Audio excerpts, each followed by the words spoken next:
Hi, I was talking with the tabletop transformer the other day. I'm going to put a link in the description below, a link to his channel where he talks about war games, board games, and transformers. So if you like those forms of entertainment, I recommend you check out his channel. We were talking about solo systems in, for example, board games, and I mentioned that I was going to produce a video where I talk about combat systems in solo role-playing games, solo war games, and solo board games. These are three specific systems that I'm going to talk about. They are of different levels of complexity. The first system is quite easy. The second one is a bit more complex, just slightly so. And the third one is it's quite deep and complex, but it's actually my favorite one. Whenever I get the chance to apply it or use it, because there are some nuances or intricacies when it comes to how to use that system, I always want to employ it. Mm. So let's get started. Just in case it wasn't clear, this is going to be more like three recommendations. So you can apply these systems or engines to pretty much any role-playing game, war game, or board game that you can think of.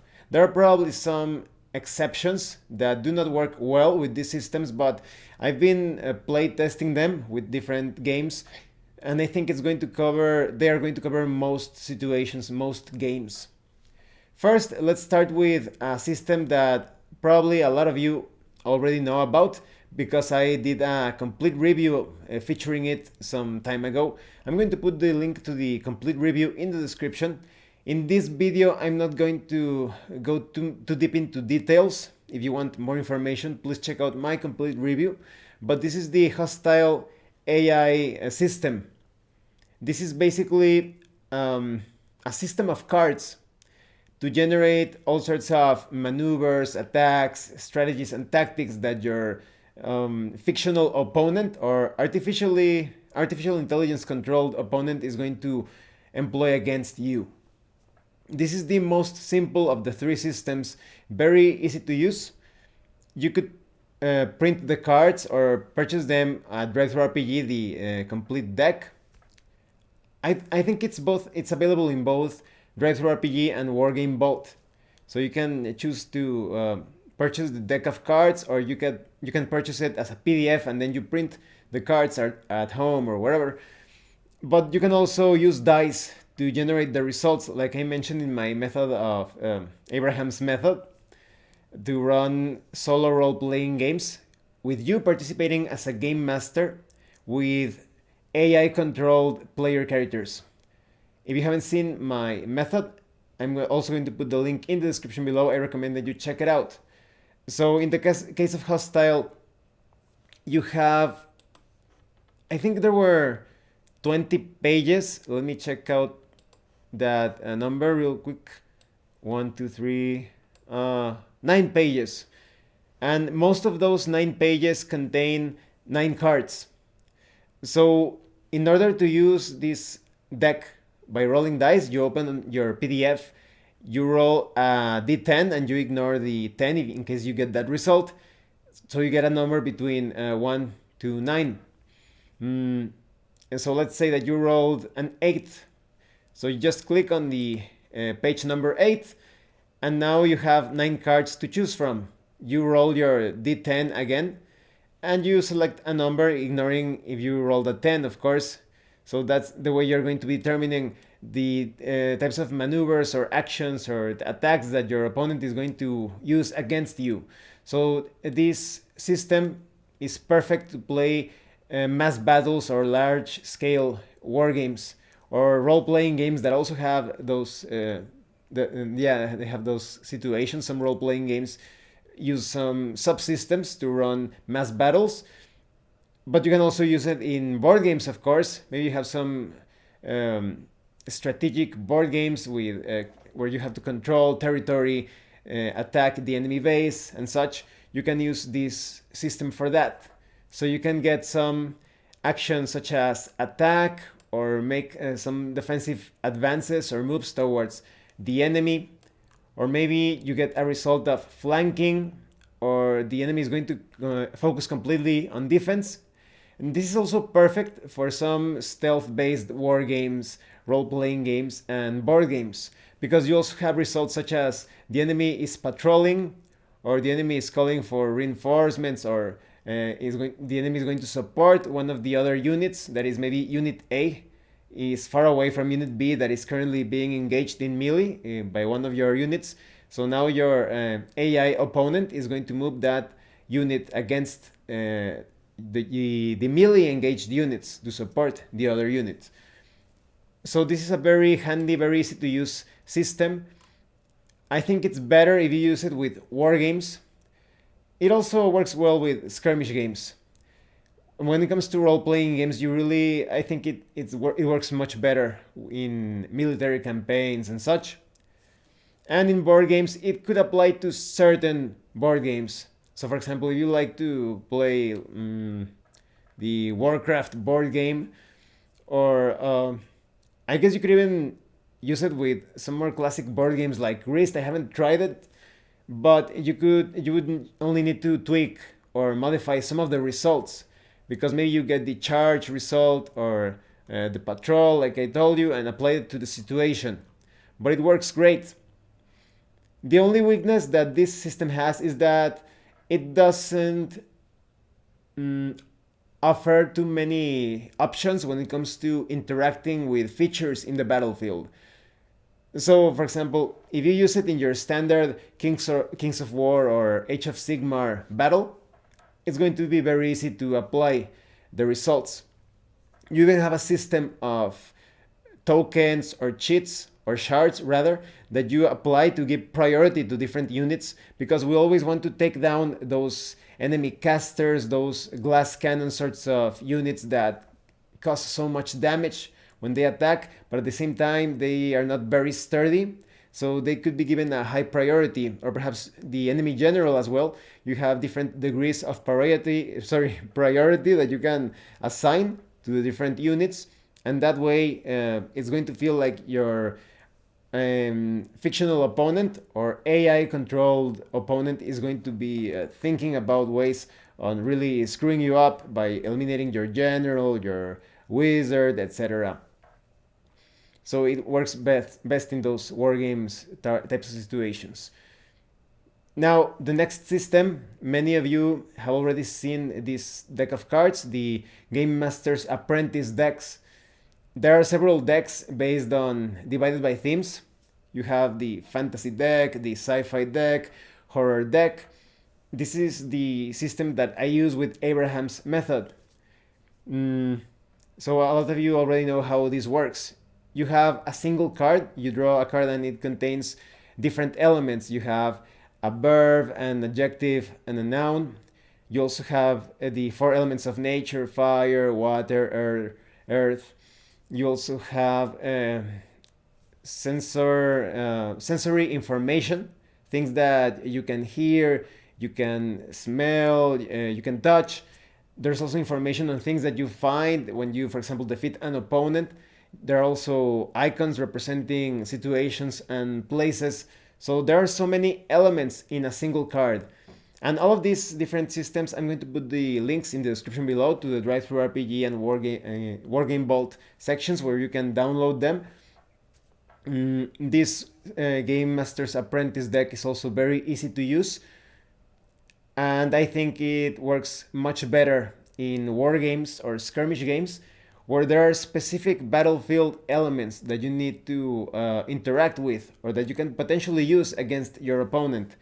Because with Holstile AI, that is the system that I just mentioned, well, you can make some sense or adapt some of the different results that you can get to what your AI controlled opponent is going to do against you.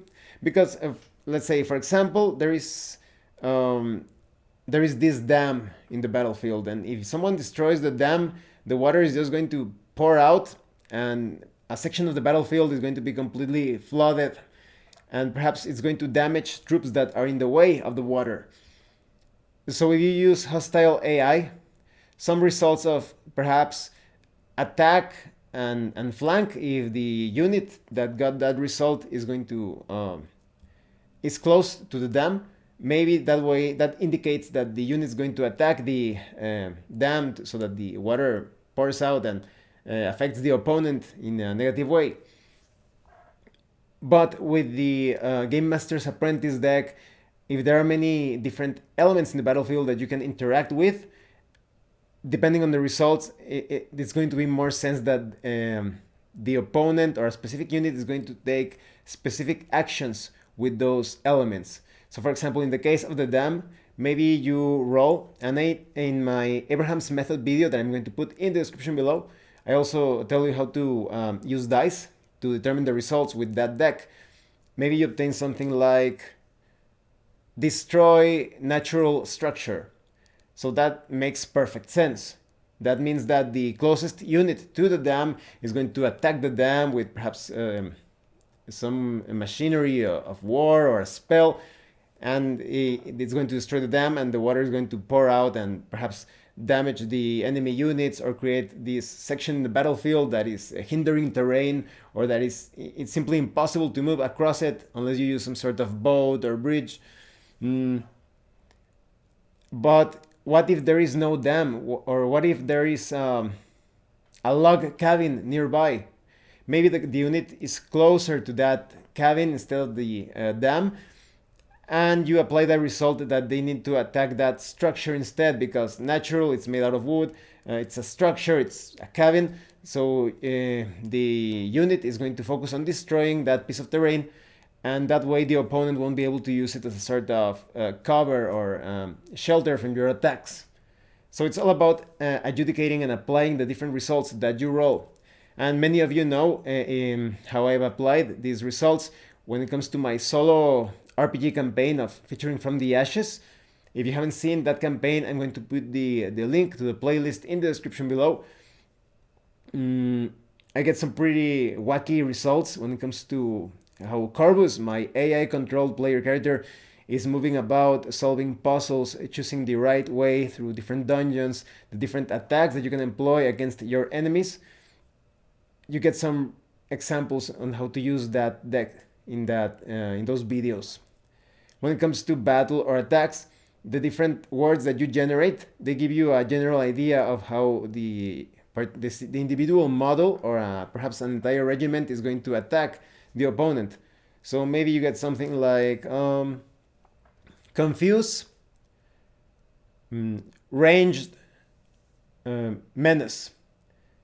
So maybe this means that a unit that got that result is going to do something to confuse a unit of archers. Maybe cast some sort of spell or effect that applies some negative penalties to their shots.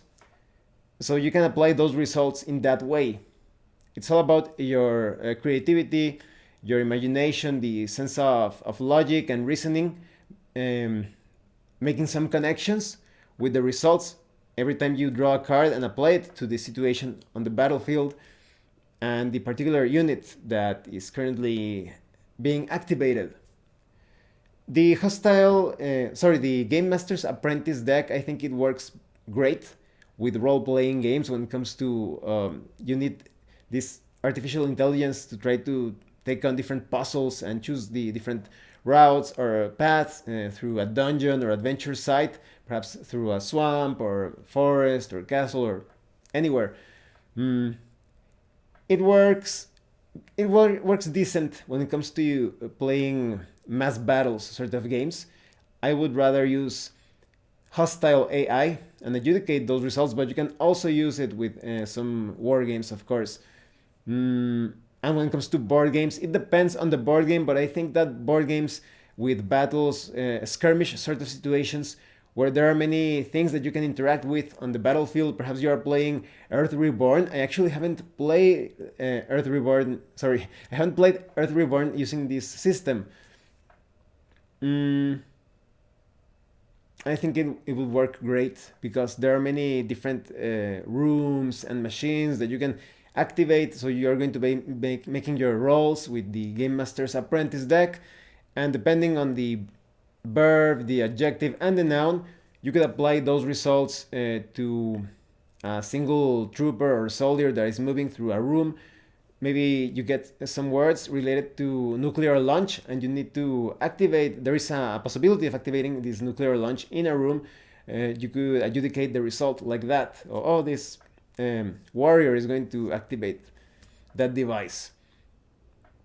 Now, when it comes to the third system that I'm going to talk about, this one is it's very deep, somewhat more complex, although you do have a division of tiers of complexity in case you want more simplified rules. And I think it's the more realistic one of the three.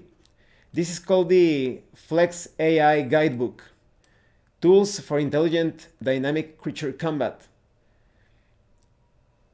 The main difference is that when it comes to the other two systems, you always get random results, but they are not always connected to that specific time and place on the battlefield. When it comes to Hostile, it's always going to give you a result related to flanking, taking cover, defensive maneuvers, all-out assault, but it never takes into consideration how many troops or units have died in the battle, both on the side of the opponent or your own side. So you could think that it's not realistic. That is, when you play a game with your opponent, both you and your opponent are constantly changing tactics depending on how things proceed on the battlefield. If the objectives, several objectives have been taken, maybe you change your strategy. If you have suffered so many losses, maybe you are now playing really in a very defensive way. Or maybe if by some miracle, some very useful troops ended up quite close to a key element in the enemy's force, maybe you're going to go straight for that element, do or die, taking all risks. And when it comes to the Flex AI, you actually have a way to simulate that mindset of someone that is taking into consideration that he has taken so many losses, he has suffered some wounds in the case of skirmish games or role-playing games, or that he has ambushed the enemy, or he is being ambushed, or he was caught unprepared. This is a huge book. It's basically 416 pages of tables. So let's talk about this system. Let's start with the simplified version of it. You have some concepts. You have the main attack, which consists on the way that a particular character or unit is attacking based on the standard equipment or weapons of that miniature. Because, for example, maybe you're playing a war game and you have the Sword Masters of Hoeth from Warhammer. Their main weapons are going to be swords. So those are the main attacks. But let's say that you're playing some other war game and you also have a sword master sort of unit, but they are also equipped with bows or crossbows. Those would be their secondary attacks. So you also have an icon in these tables representing secondary attacks. There's also an option to carry out maneuvers, that is evading enemies, using some element in the battlefield or some characteristic. You also have the use defend icon. This is about using magical items if that unit is carrying those items, or if they are unequipped with those magical with potions and weapons. They instead resort to defensive tactics, defensive formations. You also have the ability icon. The creature uses a special ability or perhaps a spell against a target. And you also have the flee icon. I think the flee icon is not going to apply to several role-playing games, war games, and board games, but you could take it into consideration as a sort of tactical retreat, maybe like a repositioning that is unrelated to the maneuver or the use defend icons. You also have some other icons to determine which targets the artificial intelligence is going to attack.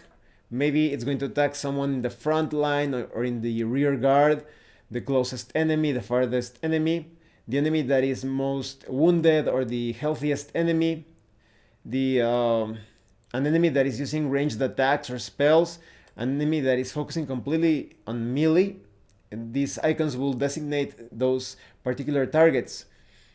I also want to point out that this very complete system also contains a subsystem to carry out social encounters. That is, the artificial intelligence is going to take options depending on different roles, offer different ways to respond to your interactions, to your questions, to your propositions. So this is a great way to add a bit more realism to when you, for example, you're playing a role-playing game and your character talks to this non-player character, and that non-player character, based on the familiarity with the player character, the situation, if he is a bystander, an ally, or anything like that, the response is going to be affected by those factors. So the simple AI rules of the Flex, I forget the complete title, let me read it again. Flex AI Guidebook is quite simple. You just roll a d20, and maybe you get the unit is going to use its main attack or its secondary attack, its maneuver, its ability, etc. And you can also designate targets by rolling a d20. Maybe the unit is going to attack someone on the front line, or on the farthest side of the battlefield, or the strongest unit, or the weakest unit. And so as you can see, it's still quite simple. This doesn't represent a real opponent that is making some more intricate or precise judgments on the battlefield. So now we move on to the full artificial intelligence rules. These results of the tables are going to be modified or determined by the role of a particular individual model or an entire regiment, depending on if you're running a skirmish game, or a mass battles game, or a role-playing game, or board game.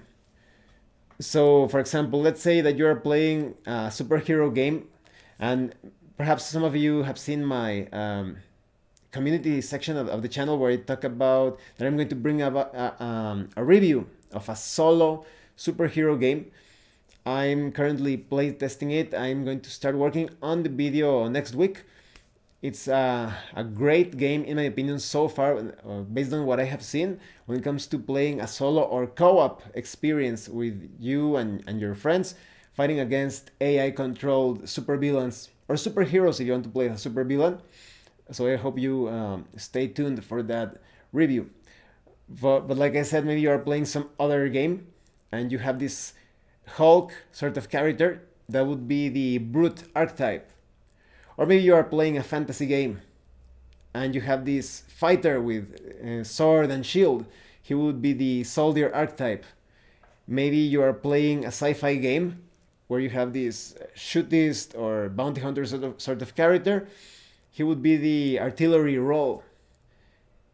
Maybe you're playing a fantasy game, low fantasy, with rogues and rangers. They could be skirmishers. Perhaps a ninja would also fill that role. There's also the lurker role for perhaps rogues and bards, the controller role for wizards or sorcerers that can freeze opponents, or maybe a druid that can entangle the enemy. And you also have the leader role. This is a sort of jack of all trades sort of role, because the leader is pretty much good at almost everything. So based on these roles, the results on the tables are going to be modified. That is, the brute role, which is basically a character that deals a lot of damage, has a lot of hit points, but is not very well armored. He's going to be quite the daredevil, the like I said, risk it all, do or die sort of character, trying to get into the enemy's main force and kill those important units. But the soldier is going to be quite different. Maybe your fighter, he's going to get more defensive results. So the brute, when you make rolls, you almost always expect that he's going to make some sort of main attack or some maneuver against the enemy force, while the soldier, in contrast, is going to be a bit more defensive, trying to support or protect others, or himself, putting himself in a safe way, or perhaps to block the advance of the enemy force. The lurker is going to be focusing on maneuvers and using the elements of the battlefield to his or her advantage. The controller is probably going to be focusing on ranged attacks and using some abilities or spells. So that's a really good way of simulating real intelligence. You also have some other role variants. You have normal units, minions, elites, solo, and mindless units. Those are pretty self-explanatory. This normal unit is going to be pretty much every unit that you normally encounter on the battlefield.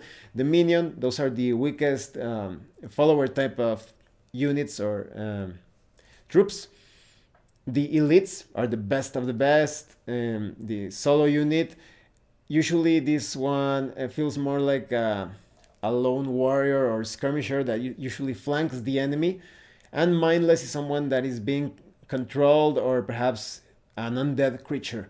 And those role variants also are also going to modify the results that you get on the tables. You also have combat stances. This is one of my favorite aspects of this system. Maybe you ambush the enemy. Maybe the enemy was unprepared. Maybe the enemy is fresh, that is unwounded, or maybe the enemy is blooded. When it comes to blooded, they recommend that when a unit or an entire regiment is reduced to 1/5 of its maximum troop number or hit points, then it is blooded. But I would recommend that you set this condition or stance to when a particular unit is at half of its troop potential or hit points. You also have cornered, when you are caught perhaps against a wall, of course, or next to a chasm, some sort of abyss or pit. You also have overwhelmed, when you are surrounded by all sides, or perhaps you are facing enemies that are just too strong. You know, those situations where you have a normal trooper against this elite, sort of perhaps even a monster of the enemy army. You also have relentless, when there is no other choice but to keep on pressing forward. Maybe you're playing a game with an objective, capture the ground or take and hold, or capture the enemy flag, and you are pretty close to it. Then relentless is going to apply. And you also have mindless again, for creatures that are completely devoid of critical thinking. So with the other mindless, when it comes to the role variant, it's someone that is being influenced perhaps by charm, or by some undead that are somewhat intelligent. When it comes to the mindless combat stance, it's someone completely under the control of something. And then we have the advanced AI rules. These are variations that maybe a lot of players will love, some others will hate them. In my personal opinion, I don't like them when it comes to how they should be used mechanically, but with some tweaks, you can apply them in other ways, because basically these results modify the main attack, secondary attack, maneuver, use and defend, ability, and flee results that you obtain in a better or worse way. So for example, you have the combat laws. This basically would apply a penalty to when you to your attack, or to your initiative, to the distance that you can move, to your armor class. So it makes things a bit swingy. I think it's fun to try it just to see if you enjoy it. But the way on how I use lulls and combat attack surges, that's the way they are called. Mm, just surges. I basically make the effect a bit more potent, or a bit more mild, or nerf it. So for example, maybe I'm playing with my barbarian, and I obtain the attack main result, or main attack, with the minor surge. This surge means that the barbarian perhaps is going to attack aggressively, getting a bonus to his attack but a penalty to his armor class. But what if I get a main attack with a major surge? Now the barbarian is going all out. Maybe he's going to activate his barbarian rage, giving him a great bonus when it comes to attack and damage, but putting him at risk, not thinking straight, just diving in the middle of the opponents while he's being attacked from all sides. You could apply this to many other things, because for example, maybe you are playing as a paladin. Maybe when you get a minor surge with your main attack, you're also going to be perhaps doing a power attack, or trying to get some clips in the case of combat feats, for example.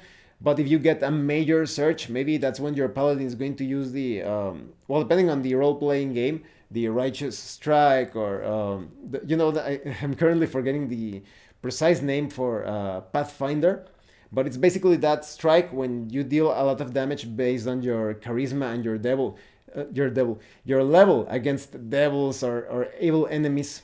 That powerful attack that deals so much damage, I would consider that a major search. But maybe you want to use that result for the ability result on the table, or maybe you think, well, when I get the ability result, it's much better that applied when the paladin uses spells.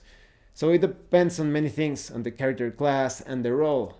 Because, for example, if you are playing as a bard, maybe the minor search with your main attack, maybe it means that you're going to bring out your instrument and you're going to give some bonuses to attack rolls to the other members of the party or the army, depending on the game. But a major search, maybe that's when the bard is going to perhaps use an ability that can only be used once per day, or some very powerful spell that focuses completely on offense or attacks.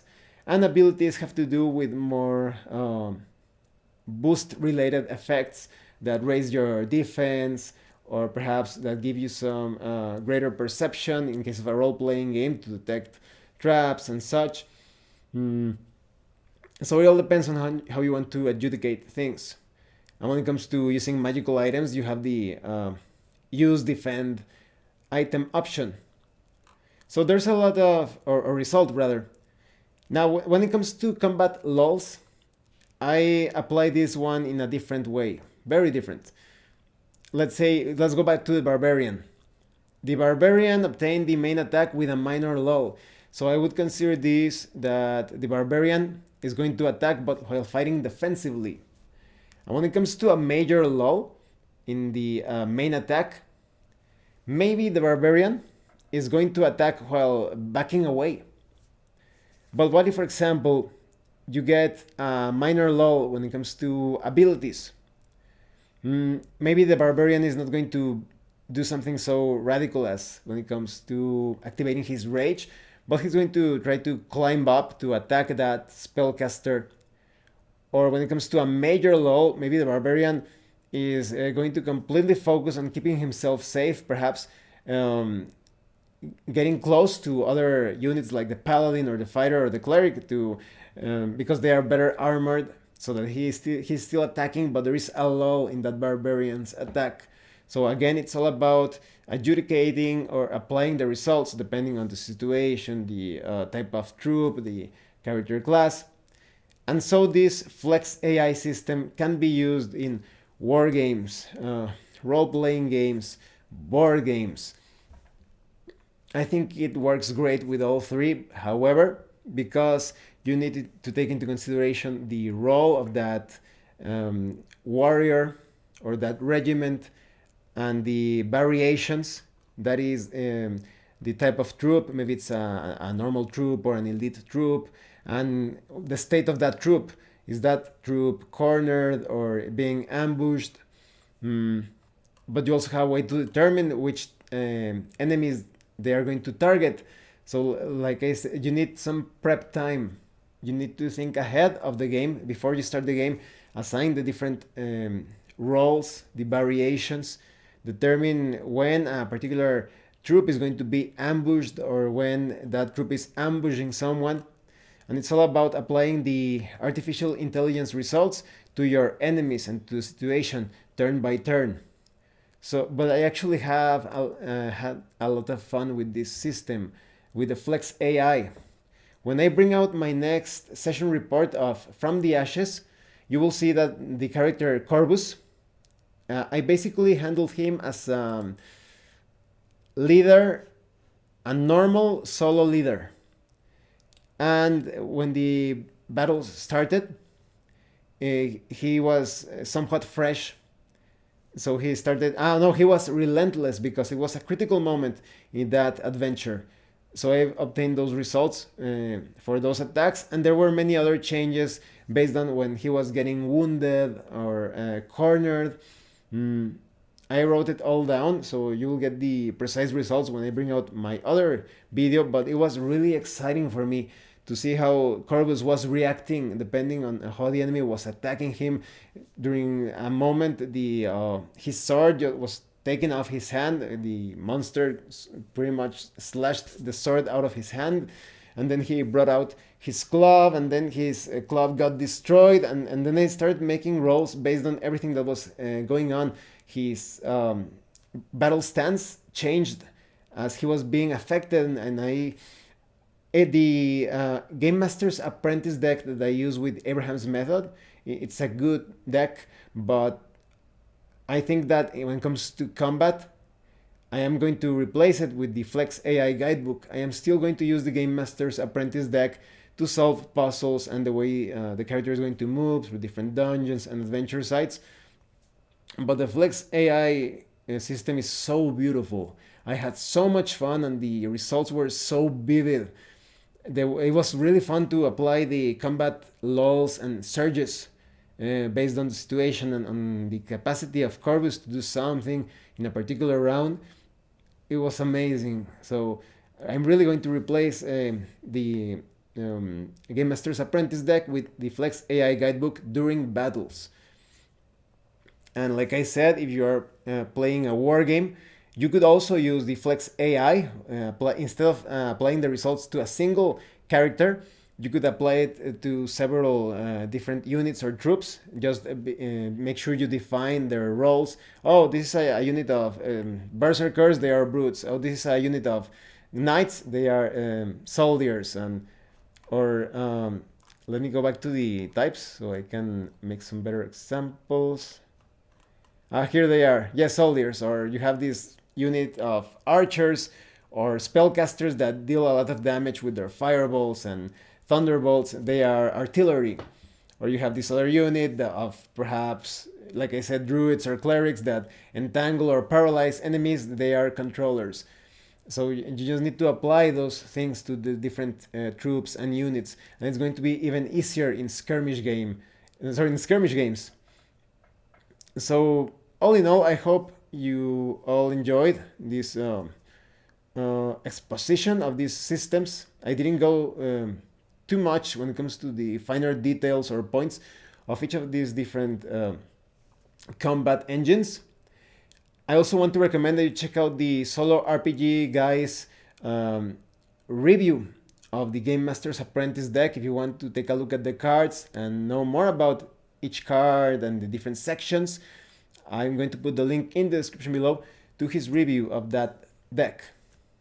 But either way, if you have any comments or questions, please let me know. I have been playtesting these combat engines with really positive results. If you have some questions or doubts as to how you can apply some of these systems or different aspects of the systems to your individual troops or to your regiments or to your RPG characters, feel free to ask me some questions in the comment section below. So really thank you for watching this video. If you have any comments or questions about anything, just let me know. And thank you so much to those that have been supporting the channel by sending Drive-Thru RPG gift certificates. If anyone else wants to further support the channel, the information how to do that will be in the description below. Once again, thank you and see you later.